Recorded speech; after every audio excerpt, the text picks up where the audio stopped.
Zoom recording. Oh, there you go. Good. Okay, All we're, right. we're up to 11 attendees. Yeah, why don't you go ahead and start, John? Thank you. Okay.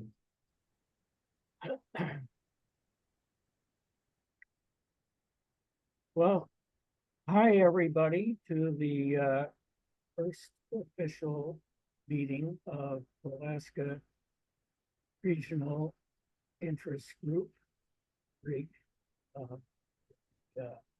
auspices of Geothermal Rising. We had almost 50 people registered, and I see we've got 17 participants right now, so that's really great.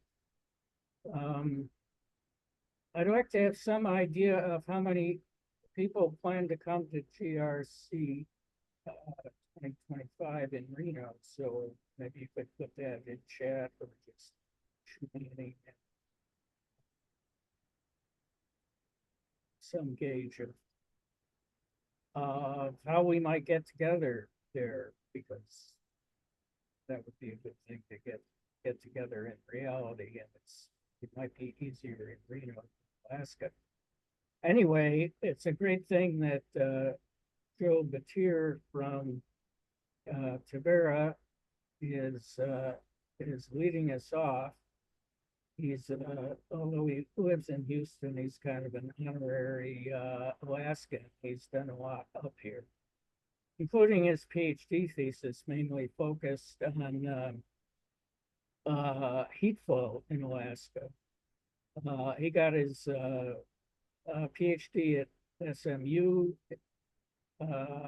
under David Blackwell, I believe, famous, very famous guy in heat flow, geothermal world. So, Joe, take it away. All right. Well, John, thank you for the introduction, and I will go ahead and start the PowerPoint. And the so there are a few slides at the beginning here that kind of give everybody, in case you aren't aware of geothermal rising and everything that geothermal rising does and what these regional interest groups are. Today, today I'll be giving a presentation, and this is a geothermal rising regional interest group webinar. So, and it's a webinar for the Alaska rig. The Alaska rig champions are Jen Ashkoff, John Eichelberger, and Paul Craig. So thank you all for putting together the Alaska rig and championing this as a regional interest group as part of GR. If you want to join the Alaska rig, reach out to either any one of these three. I've seen Paul and John already on the webinar here. I haven't seen Jen yet, but you can always go into the chat and individually send them messages. So feel free to do that during the talk, or you could always email cam at geothermal.org to give a little bit more. We always have to talk about sponsors. So I'm not going to go through every single one. As John pointed out, anybody who's going to be at the annual conference will likely see these names again. They will probably have booths, but recognizing them here and having this recorded for all time to say thank you to the sponsors of GR, and they're they're some of the people who make these regional interest groups possible. And one more slide of more sponsors. I'm not going to read any names, so that way I'm not showing any preferential treatment. And this is just another if you don't know what a regional interest group is, the the main goal is to is to build and empower regional geothermal communities to help connect and grow the industry. So remember that cam at geothermal.org if you want to connect to the Alaska rig. You can also connect to other rigs as well. I'm part of the Texas, Texas, Oklahoma, Louisiana rig as well, since I am located down here in the Texas Oak area. And these are free to join in 2025. So with that, I am going to go ahead and get started talking about Fort Wainwright and the the exploration update. To start, a quick agenda. We will go over an introduction on the project itself and then talk about data collection. The data collection will then lead into the results and conclusions, and finally the next steps. As a precursor to all of that, giving more acknowledgments and more recognition for what makes this work specifically possible. This effort is sponsored by the U.S. government under other transaction authority number HQ 003423900015 between Tavera and the government. The U.S. government is authorized to reproduce and distribute reprints for governmental purposes, notwithstanding any copyright notion thereon. The views and conclusions contained herein are those of the authors and should not be interpreted as necessarily representing the official policies or endorsements, either expressed or implied, of the U.S. government. Just got to get that out there. Quickly, contributors to this work. I am the one presenting, but this work isn't possible without those at Tavera who spend lots of time on this, that being Emily. This is also the Assistant Secretary of the Army for Installations, Energy, and the Environment, the Defense Innovation Unit, collaborators at the University of Alaska Fairbanks, specifically the Akuzi Group, and then also Logic Geophysics, Outer Limits Group, and Dr. Hakeem Sabi. They all worked on this as well as subcontractors. So now, almost getting ready to start. Quick introduction to myself and to Tavera. In case we haven't met, my name is Joe Batir. I am the Geothermal Development Manager at Tavera. As John said, I do have a PhD from SMU. The main areas that I've worked are Alaska as part of my PhD, a lot of work in Texas. I also earned my master's in Iceland and have done several different projects in and around Africa. Any of you that are familiar with Alaska, I'm not going to tell you where this is, but it is somewhere. And I will get the first round of drinks for anybody who does know where it is. My experience is really early exploration, almost into the academic realm for geothermal energy. First, understanding what the heat flow and the thermal regime is, and then trying to explain why that exists. That's been what I started with, and now really focused on getting up to the drilling, development, and moving projects into production. With Tavera, so who is Tavera? There's a lot on this slide. I think the important parts are the length of the timeline.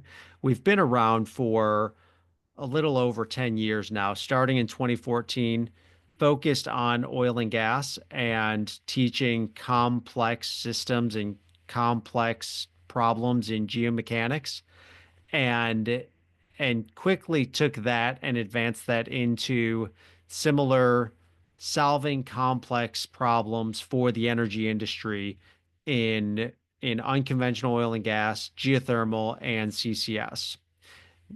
We noticed that there were holes or gaps in the technical abilities and the solutions being brought to the subsurface energy world. And so we've been working on a lot of R&D in the subsurface space, developing new solutions for understanding the subsurface, and have been doing that since 2018 while also providing the subsurface solutions to the industry. And from 2019 until now, a lot of these are major awards showing recognition from the government and industry of these solutions being put into practice. One of those major projects that we're working on and putting this into practice is Fort Wainwright and working on an exploration and development project at Fort Wainwright. So, those of you that don't know, Fort Wainwright is an Army installation in Fairbanks, Alaska. The map on the right here, this is a map of Fairbanks. So, a smaller inset map. It's basically kind of towards the middle of Alaska. And Fort Wainwright is the a large portion of the eastern side of the Fort Fairbanks area. So you've got the town of Fairbanks, and it basically just abuts against Fort Wainwright. The the current energy system of Fort Wainwright is that there is a coal-fired power plant, and that provides all of the combined heat and power for the entire installation.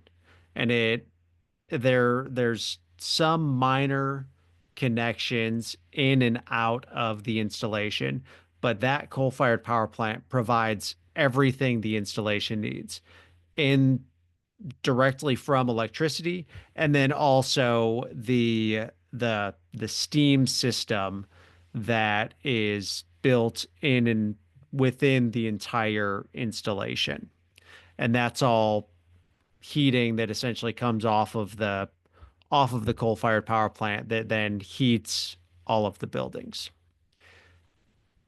So the total area of Fort Wainwright, and this isn't the entire area. There are larger swaths that are part of the greater Fort Wainwright Army installation, but this area here and the main area is 15,000 acres is the main cantonment.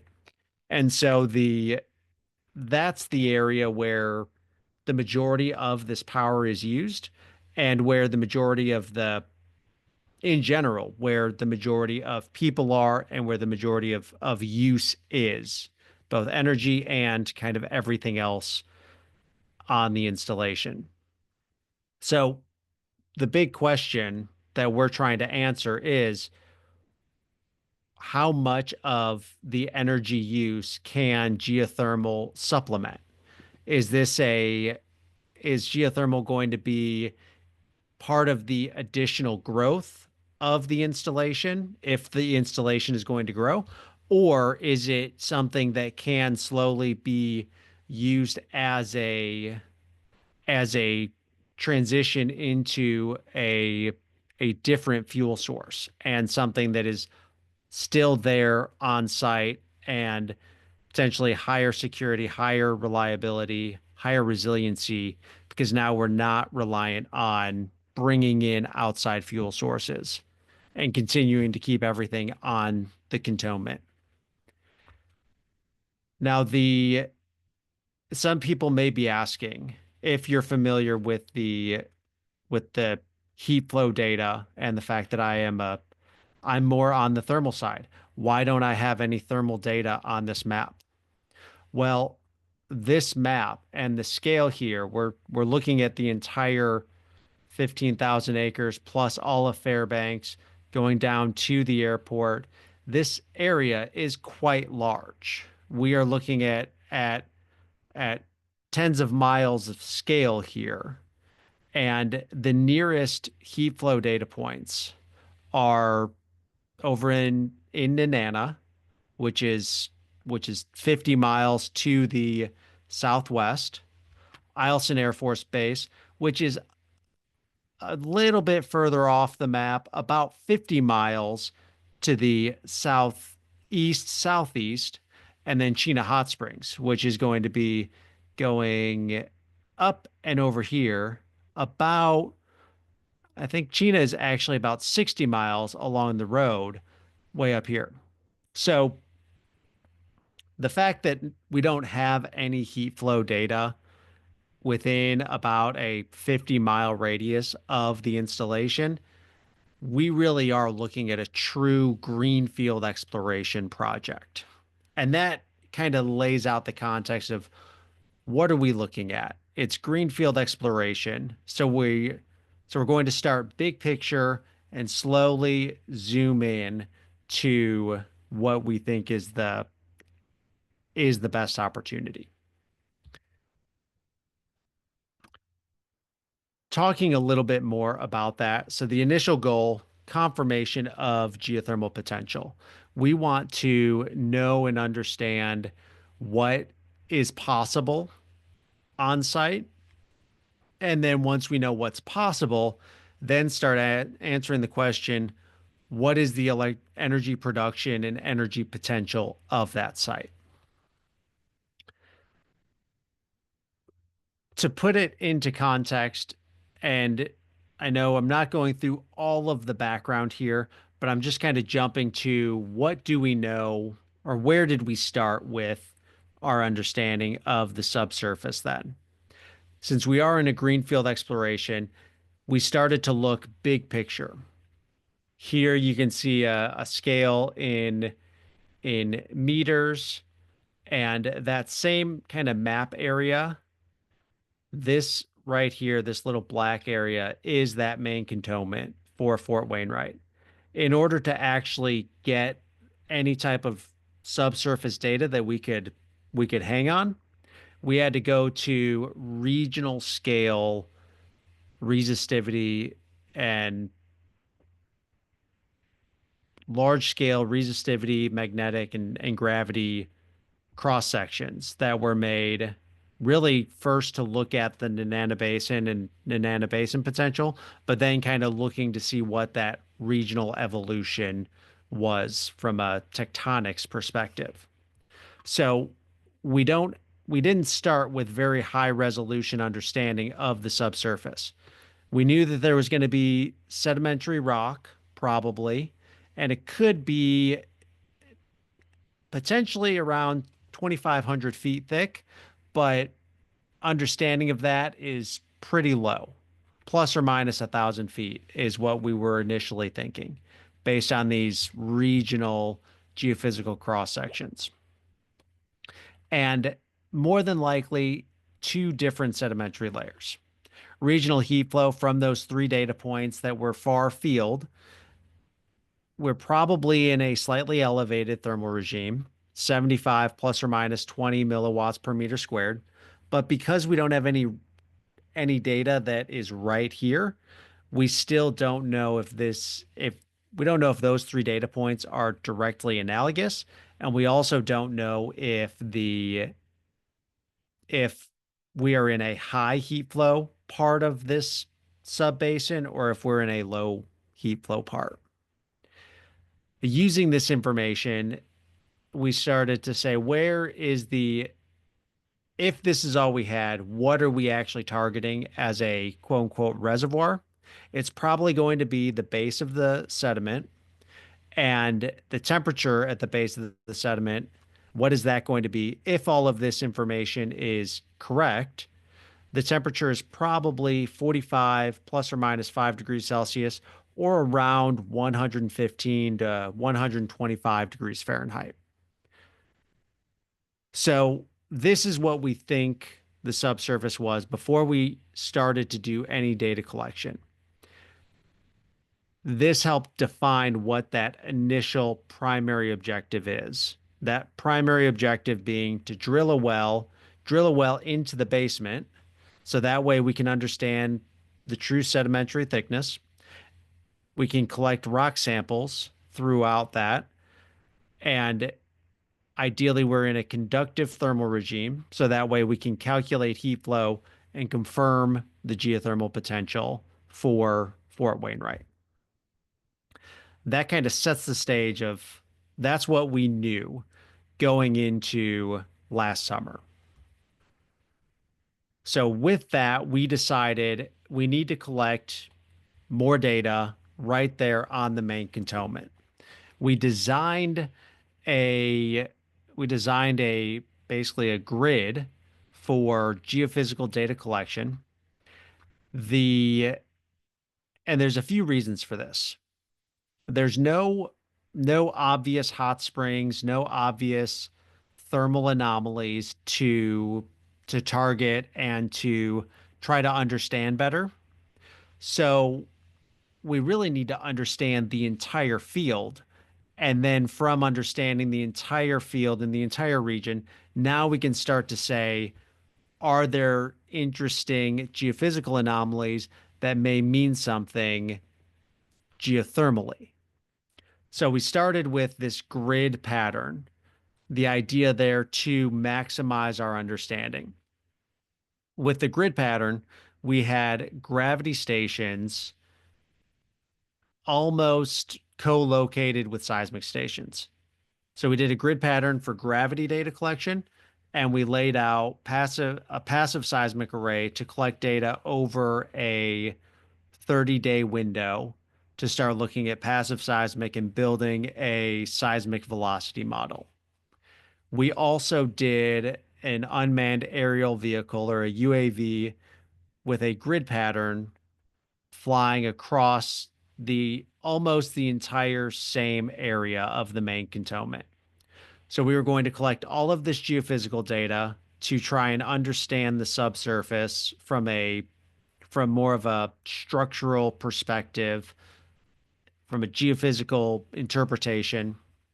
And then from there, to try and understand the thermal regime, we were going to do opportunistic temperature logging. What do we mean by that? Basically, we weren't going to be drilling any wells to start. The main goal here would be, where are there deep wells that can tell us something about the thermal regime that we can then go and log? So that was our plan going in. We're going to collect these grids of geophysics, and we are going to collect temperature logs wherever we can. Jumping into the results from that now. First, the seismic. We now, one thing you'll notice, and we're going to have very few pictures of people and of landscapes. As anybody who's ever been to any type of military facility knows, pictures are usually not allowed. So a lot of the pictures, if we have any pictures, are very focused on a person or a thing with nothing else in it. So there's very few pictures, and it's unfortunate because the views are great, but the in case you're wondering, that's why there's not that many pictures. And I apologize now for that. So with the seismic, myself and Emily spent a week deploying 200 seismic nodes. What we used were the Smart Solo IGU 16HR3C. So these were 3-component nodes that were focused on collecting the data, based passive seismic signals. And they have a 28-day recording battery. So as soon as you turn it on, it collects data for 28 days and has 3 components of collects all 3 directions of data. So we deployed those over the course of 7 days. And then after the 28-day period from the last node being deployed, that's when everything was picked up. It was picked up by our partners at the Alaska Geophysical Survey. So DGGS went and picked up all of the nodes And then we packaged everything up, sent it in. At that point, the data was processed by our subcontractor. It was processed both to locate low magnitude earthquakes and then also build an S wave velocity model. The the reasoning for these is the focus with these passive seismic surveys is ambient noise tomography. The resolution that we have is loosely constrained to 2 kilometers. So on the right side here, we've got the seismic velocity model. It really kind of tails off. Everything just blends together at about 1.75 to 2 kilometers, and you start to lose signal at that point. And so we can see some velocity changes, velocity presumably related to differences in stratigraphy or structure in the subsurface. And then we also wanted to identify earthquakes. The primary goal of identifying the earthquakes is to, if there's a high number of earthquakes, potentially we could see individual lineaments that are seismically active and and potentially highlighting areas where there could be an increased permeability, increased fluid flow potential. Now, I don't have any figures of the earthquakes, mostly because all of the earthquakes that were recorded by the survey were both outside of the survey bounds, and they were also at 10 to 12 kilometers deep. So they were, for lack of a better term, they weren't really relevant in mapping lineaments that would be useful for further exploration and development, at least not on the main cantonment area. Looking at the figure on the right, just to highlight A, B, and C here, these are three. So the process that was done for the data analysis, each node basically had its signal, and then from that signal, a seismic velocity or an S wave velocity profile was created for each of those nodes. And so you can see A, B, and C, and there is some minor variation in between those. And those minor variations are the geology in the subsurface changing from A, B to C. And these here, when we go to the next slides and start talking about the 3D S wave velocity model, what we are plotting are these velocity models for each node that are then interpolated in between in a three-dimensional interpolation. Now talking about gravity. So as you saw on the figure 2 slides ago, the grid pattern, our partners at Logic Geophysics successfully deployed and collected 209 gravity stations. The gravity stations were were traditional ground-based gravity with I forget which tool was used, but essentially setting it down, reading the gravity from the tool, and then moving on to the next station. There were 209. There was also a base station that collected data every morning and evening after data was collected to watch for tool drift. These data were processed to a complete Bouguer anomaly and everything in between. The map shown here is the complete Bouguer anomaly. And so you can see this, and to take a step back, originally gravity was not going to be collected because anybody who's looked at maps of Alaska, there are complete gravity and magnetic maps.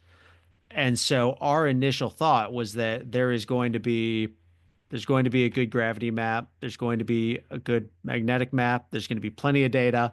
So we're just going to use those. As we started compiling data, it turned out that there were only about 5 data points within the entire cantonment area. And all 5 of those data points were running along the Richardson Highway, right along here. So what we realized very quickly is that we need more gravity data. So this was just adding extra kudos to Esther and her team. It was not originally planned, and so it was very much a quick realization that it needed to get done. And this has helped us a lot in understanding kind of big picture what's going on underneath Fort Wainwright. The next data that we collected was the larger aeromagnetic survey. So the aeromagnetic survey, we we flew the we collected data with a mag arrow, and the drone was piloted by the UAF Akuzi group. And I think this is very important to highlight. This was the first large scale data collection of this type at an active installation. If you look at the map on the left, you can see individual blocks, and then so individual blocks of black flight lines and then red tie lines. Every single red tie line is an individual survey. And there's a lot to go into on this that I'm not gonna dive into too much here, but just looking at this, there was a lot of complexity in collecting these data, and all of the geophysics experts can look at this and be like, that was probably a bear to also process and put make a final map of, and it also was a bear to do that. But in the end, we collected 215 linear kilometers of data. We ended up compiling all of those into a single survey for processing. And we were able to process this down to total magnetic intensity. And then from there, develop derivative maps and derivative products to examine. One thing that I do want to point out here, there are several gaps. This gap right in here, and then we've got another gap down here, and then a few more. This kind of a gap up here. These gaps were either very challenging areas. Up here, this is essentially the ski hill. So trying to fly the ski hill in a usable format, I think is why that one wasn't flown. And then other areas that were just no fly zones that I'm not going to point out why, but there are some minor gaps in the data. And so we did have to consider those gaps as we were looking at it, as we were processing and trying to interpret the data. The interesting part, I think, is that all of these gaps, there's no major loss of resolution in those, which is good. So we noted that moving forward, but it also didn't seem to hinder us. Now, the last data to highlight is the temperature data. As I said at the beginning, we were looking for opportunities for the temperature logging. This meant any wells that were deeper than 400 feet within the entire Fairbanks region. Any of those that were deep enough, we were going to go and log. In the end, I found a handful, probably about 20 that were deeper than 400 feet, called and let me add a side note here. There were no wells on the Fort Wainwright main cantonment area that were deeper than 400 feet. So because of that, we had to go into the greater Fairbanks region, which meant me calling individual landowners, asking them about their wells, asking them if I can go in there and log it and get temperature information and go from there. So after calling 20 or 30 different landowners, got access to about 10 sites.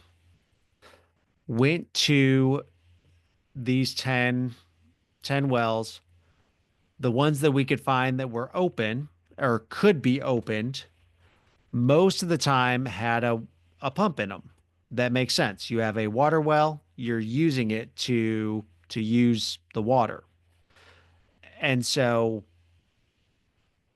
this is when you think of a bird's nest, this really feels like a bird's nest. A bird's nest of active and electrical wires that are making a pump work that are shoved down into this well bore.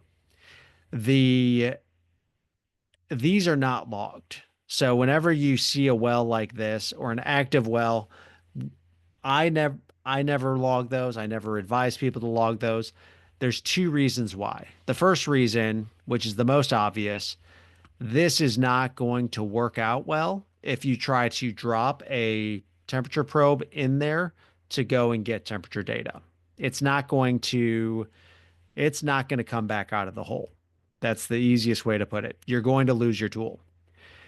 The second part, and the maybe the not so obvious part, but very important when we're talking about data collection, if this is an active well, you are actively pumping water out of that well. And so what you're doing is you are actively cooling that well. So you are not going to get the background conductive thermal regime. You're not going to get real solid valuable data from that well because you're actively pumping it. So all that to say, all the wells that were being used didn't get logged. There was one well that was not being used, did not have equipment in it, and was drilled something. I think the landowner said it was drilled before they moved in. They moved in 10 years ago. They said, you're more than welcome to log it. So I logged that one well. It was about 120 meters or about 360 feet. So unfortunately, it was not as deep as it originally said. Originally, it said it was 450 feet deep, only made it to 360 or thereabouts. Collected data every 2.5 meters. And this is the resulting temperature log. The resulting temperature log looks good, but if you do the derivative and start looking at the gradient versus depth, one thing you'll notice is that gradient continually increases. And even at the bottom, there's still a slight increase on the gradient. What does this mean? This means that that you have not reached thermal equilibrium in the well.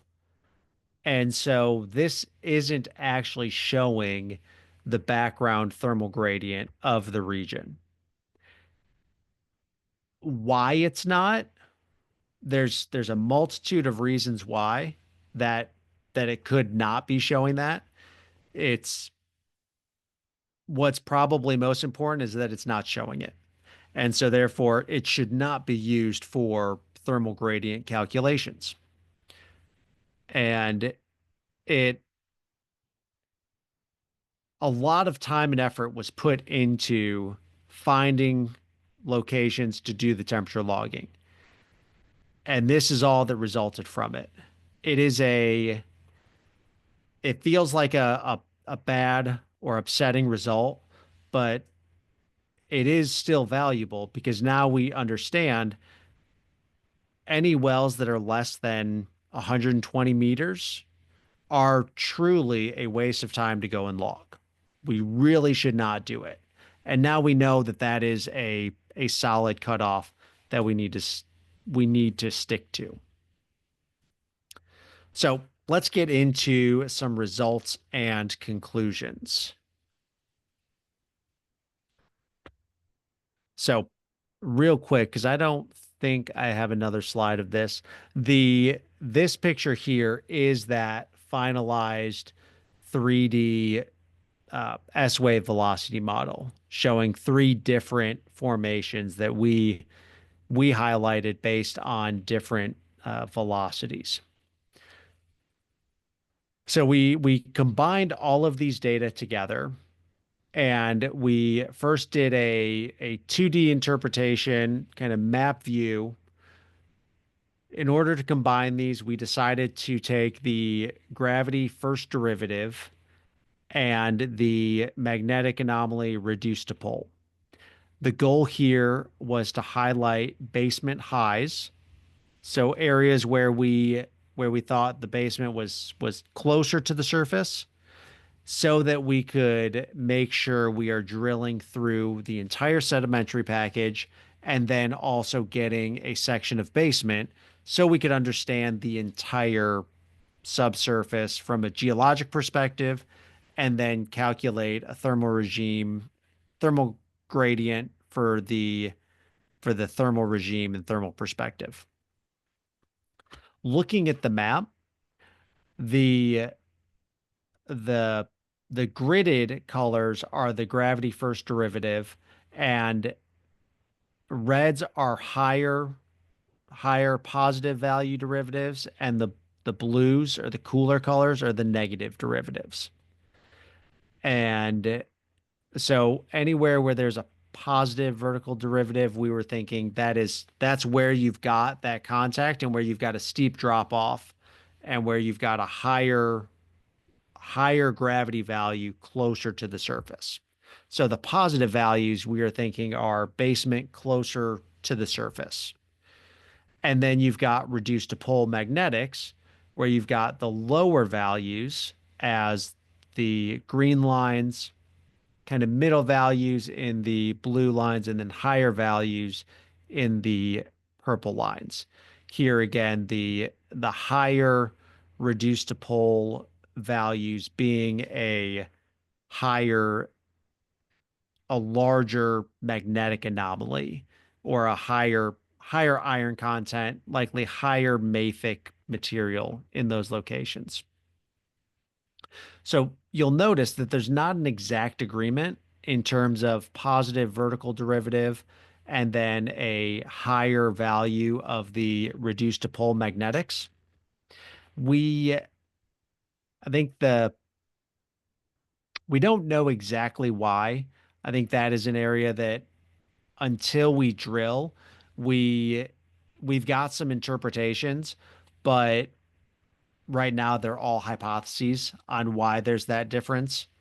But so because of that, we focused in on the gravity data and utilized the gravity first vertical derivative to say where we think would be ideal drilling targets. And we ended up choosing this white box as the primary drilling area that we would recommend. We think it's a higher area closer to the surface for basement, and for logistical reasons, permitting and regulatory, we saw that as having several different opportunities for drill pad siting. We also then did a gravity and magnetic combined interpretation, and this was in 2D slices. So we made 5 different models. These models being the magnetic anomalies and then the magnetic signals and the gravity signals, and then building a model based on those. So this is a forward modeling all done in GMSys, and utilizing those data. Now you'll see, and one other aside, so we built this for these five different profiles, and then we use those five profiles to build the 3D geomodel. So you'll notice in this one example, so here we're showing model number 2, just as an example, there is a lot of heterogeneity built in. You've got sedimentary rock and then basement. So this was first done on a 2-layer model, and a lot of heterogeneity on that sediment basement boundary. This could probably be smoothed out, but this is another one of those areas where we don't know what the subsurface truly looks like yet. So this is one of many potential hypotheses on what that sediment basement boundary would look like. And so we took that, started to build that in and incorporate that into the seismic model. And I'm realizing I'm quickly running out of time here. So we built 3D model of the seismic velocity, one profile at each of the nodes, and then we used that to build out a 3D model. This is similar to the 3D model, except that we did a true interpolation between them. We ended up building a 3 rock type model. So the first rocks stratigraphy we call alluvium, that being anything from 0 to 2.5 kilometers per second in the S wave velocity. Then undifferentiated schist, which was 2.5 to 3.75 kilometers per second. And then bedrock or basement, anything greater than 3.75 kilometers per second. We split these up because we know that there is alluvium in the study area. We know that there is schist and several different schists in the study area. And so we at least know that there's these two. And then when you look at the literature on shear wave velocities with rock type, very rarely does a schist have a velocity higher than a 3.75 or a 4. And so it makes sense to interpret higher velocities because the velocities go up to 4.5 and 5 and maybe even higher than that. It makes sense to say there's probably another layer down there that is a more solidified, solid bedrock, unweathered, and more of a something that is going to be what's important here is it's going to be different for drilling. And so we need to highlight that and share that with potential drillers that you're going to go from a soft sediment into something that is a hard rock into something that is harder than the hard rock you just experienced. So that's where the 3-layer model comes from. And now we combined those 5 profiles with the gravity and magnetics, and we combined the seismic velocity to build out a full 3D geomodel. As I said earlier, the basement, not well defined, but where we highlighted for drilling, the basement is estimated to be anywhere from 1,650 feet down to 2,500 feet depth. That's fine for what we were wanting to drill. We want to drill anywhere from targeting about 3,000 feet. So we should be fine to drill the 3,000 feet and get all of the potential rock types, the entire stratigraphic column into the basement.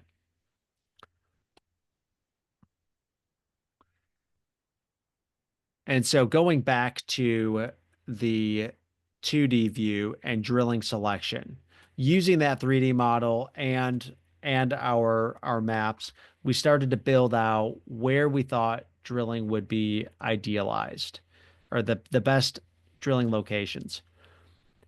The white box, as we laid out earlier, we highlighted as having several different opportunities for drilling and where we wanted to focus on that future drilling discussion. In this entire area, we think that the depth range or the stratigraphic column will be alluvium, some undifferentiated schist, which may be one or two different formations, but all more or less the same schist, and then basement below that. We give estimations on what the depth is that we think we're going to be hitting those at. Alluvium could be 1,500 feet deep, then the undifferentiated schist going down to 2,500 feet, and then basement below that. Although that could vary relatively significantly depending on the alluvium thickness and the schist thickness. I think that's all I want to say there. Yeah, that's all I want to say there. So, conclusions and next steps. Now, there were challenges with this work.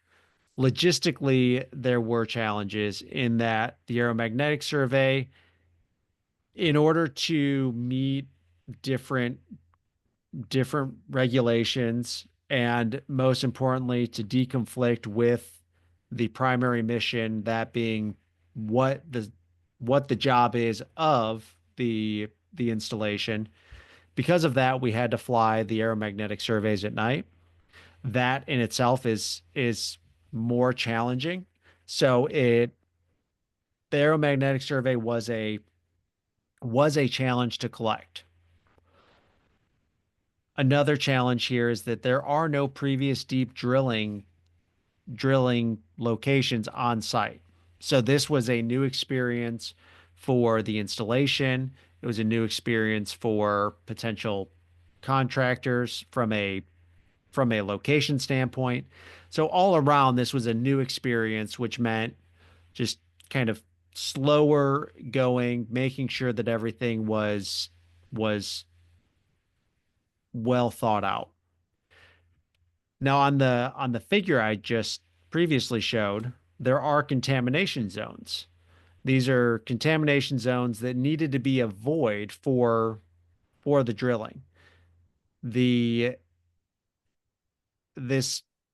is it's a challenge everywhere, but one thing that I think stood out to us and was a surprise is that there are a lot of contamination zones, or you could think of these as almost brownfields. There's a lot more brownfield area in locations that have been used for a long time. It's kind of a duh moment for when you say it out loud, but it's something that you don't always think about when you think about let's go drill in a greenfield area. Well, greenfield doesn't necessarily mean greenfield from a regulatory standpoint. Including in this, we also were targeting a summer drilling window and, well, a summer window for both data collection and drilling. This increased logistical complexities for several reasons. The first being that's when a lot of people are already going out and doing their field work. So you are competing with a finite resource in hotel rooms and people and equipment. And so that makes it a little bit harder from that standpoint. The final point here is that cost, all of you that are in Alaska, you already know everything is more expensive in Alaska. And while we did account for this, it is always a shock getting up to Alaska and realizing the gas is 470 for regular unleaded. It's never a fun sight seeing that first sourdough fuel station whenever you get off the plane.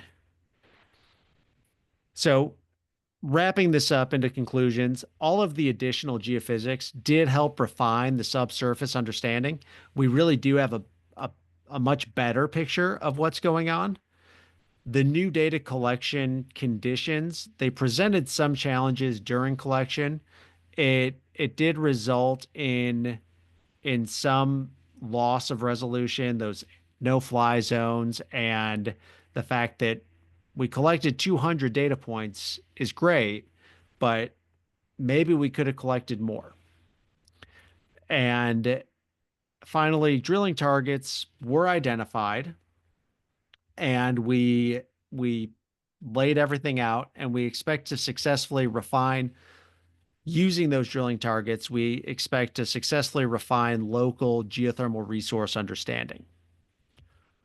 Where are we with this? So as of right now, so in Q1 of 2025, we built an RFP.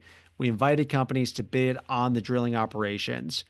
By Q2 of 2025, which was last quarter, the collective decision was made by both us and Wainwright and the the Army, collective decision to pause exploration operations at Fort Wainwright.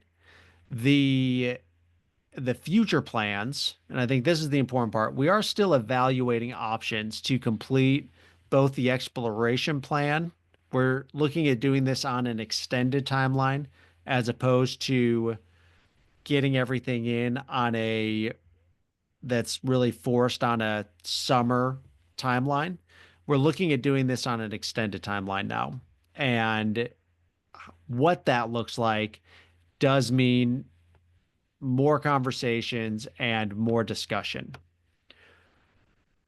With that, I am going to stop talking and open the floor for questions.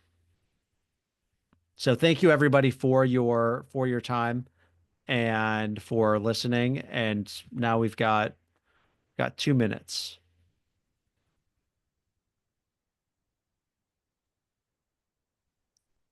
Yeah, and I don't know if people can actually ask questions. I don't.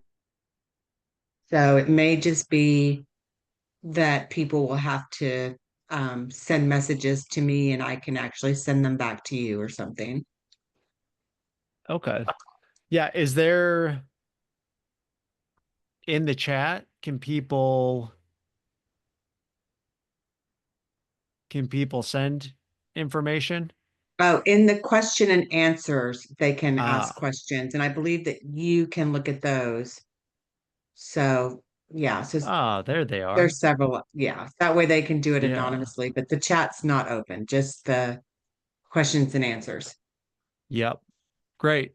Yeah. So the first What you may want question. to do is just have them put the questions in and I can get those routed to you since it's so late in the, I'm afraid the Zoom may just cut us off. Yeah. Yeah. So we can, if anybody wants to ask questions, go ahead and email them to Cam or my emails up here. You could also email me, and we can go from there just in case. I mean, I can run over a little bit, but I do want to be respectful of everybody's time. And so Sure. we can always end it, or we could Yeah, wait go for till it. one and see what happens. But I'll Yeah. start answering the first question. So the first one is, have you interpreted any faults in the mix?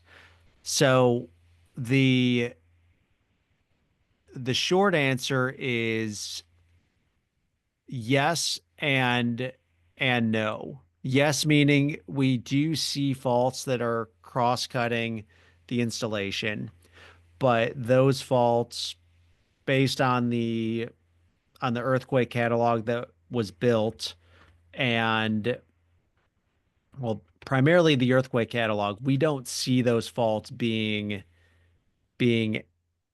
seismically active, and so they potentially are not necessarily of particular interest in the geothermal development. But also because of the stage at which exploration is, the primary goal of this first well is going to actually be to avoid those faults. Because if they are active in any way, any any extra permeability, any extra convection of water, they're just going to they're going to um, they're going to make the thermal regime understanding harder to understand if we see convection. So we're going to actively avoid any known faulting. It looks like it didn't kick us out, so I'll there's a few more questions. I can probably go through these pretty quickly. The What is the basis for the estimated sediment base temperature of 45? That 45 plus or minus 15 is using those regional heat flow values. So there's those three values out there, and plus or minus using those, and an estimated sediment depth of about the the 2,500 feet, which is about 750 meters. Using those, we estimate probably 45 degrees Celsius in, and that's one of those things that we would have to go and verify with the drilling. The next question, with the ambient noise tomography, are all three seismic components used? That is a good question. I don't remember. That is one that I would have to go back and look at. So I'm going to punt that one for now, but I will get back to you on that if I do get your email. I think I'll be able to. Now the temperature ranges, what are the temperature ranges you're expecting for this project? That question is That's a good question. It Right now we're hoping to verify what the heat flow is. And after we verify the heat flow in the thermal regime, that's when we would develop, build a development plan. Given the, I think I'll leave it at that because I know we are over, but I can explain that more when offline. The next question, where is the white box on Fort Wainwright coordinates? That will, that one, I don't have exact coordinates off the top of my head, but we could probably talk offline on that as well if needed. That is also potentially sensitive information. I don't know if I should be sharing coordinates without expressed approval from the Army. And the last question, can you speak to any of the challenges with magnetic noise interference resulting from the base installation? Yes. So that was a key concern of ours with the magnetic data collection. That is actually one of one of the potential interpretations on why you've got some specific magnetic anomalies and why those don't line up with the gravity anomaly, because there might be more anthropogenic noise from the installation than what we think is actually there. But we went through, so as far as the installation, there is the entire steam viaduct system and it's the utilidor system. And those are basically steam pipes that are running all throughout the installation. And then there's also all of the buildings and some power lines and just a lot of infrastructure, as well as other things that you don't typically think about, such as buried, just like old buried equipment that is known by the installation, but not necessarily like that's where the old landfill is. And you don't think about it, you just see a big contamination zone that says you don't go there. And I So think you we may have time to answer the very last one. I'm sorry, I didn't mean to cut you off, but Oh I yeah. want to Oh, make sure sorry. that, I didn't yeah. see So that. Yeah. yeah, Yeah, just I'll one get to more, that one as well. and then I just want to thank everybody because I know people are dropping off for time and things of that nature. Just thank you guys so much, and the recording will be sent out to everyone that registered. So thank you, Joe. I really appreciate all your help with this. If you'll go ahead and answer that last one. Yeah, I want to second that. I really appreciate so many people participating and Joe's excellent presentation. It's really That's alignment. And maybe when you answer the next question, can you also say, are other military bases in Alaska doing this? thanks, Yeah. John. Yeah, thanks, Sean. And thank you everyone again for being here. So the the first part of that, the how deep do you anticipate drilling if the goal is electricity production?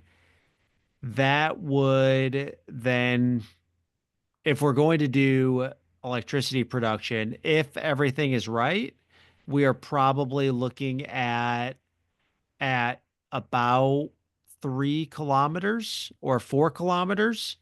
I think I cringe a little bit giving an answer to that because it's like we don't know. We don't truly know what the temperature is in this area, so we don't know what we're going to be, what the thermal regime is that we're going to ultimately have to target. And then from there, as one of the previous questions pointed out, we're not necessarily targeting faults in this first round, but those faults could be fluid conduits that bring that temperature closer to us. So it could be that we are in an area that has very high heat flow, very good thermal regime. And now if we go to the fault, we can drill even shallower. So that's a kind of a tongue-in-cheek answer. Like, I don't know if that's exactly right, but that's kind of, if you have to continue drilling with the known information, that's probably what you have to target. As far as other installations or Air Force bases doing this in Alaska, there, I think there is interest. And I I say that because Eielson has that one well that was drilled a long time ago, and it wasn't necessarily for geothermal, but it was then utilized to understand what the geothermal potential was. There are other areas that, from past conversations I've had, which is probably not relevant anymore, but there has always been interest coming from other locations, as well as your Senator Murkowski. She is a huge uh she loves geothermal, and she's a huge promoter of it. So I think that from that regard, there is going to be future opportunity. As far as who's doing what, that is, I think, anything that is publicly stated is known. Anything that's not public information yet, I think is kept very close to the chest. And so that, I don't know what other sites are actively working on it, but I'm sure.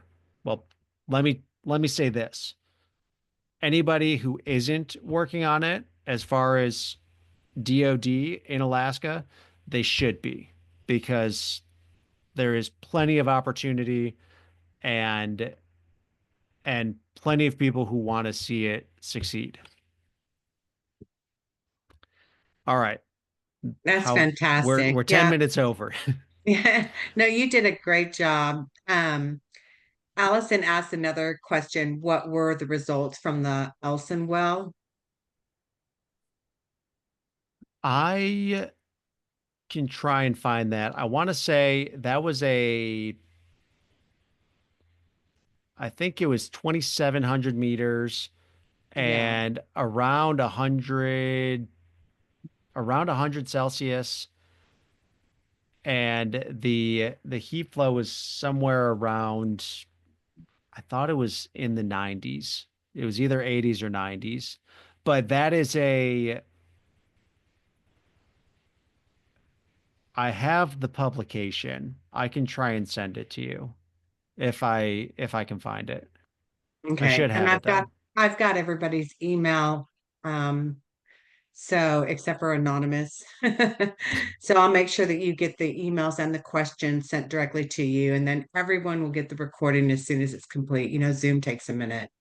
So just again, thank you so much. Just really appreciate it. And, just honestly, just so grateful for everybody joining and everything. It was just a really nice webinar. So thank you, Joseph. Yeah, Okay. thank you all for inviting me, and thank you everybody for being here. Absolutely. All right. Bye bye, guys. Great. All right. Thanks, y'all. Bye, Bye. everybody.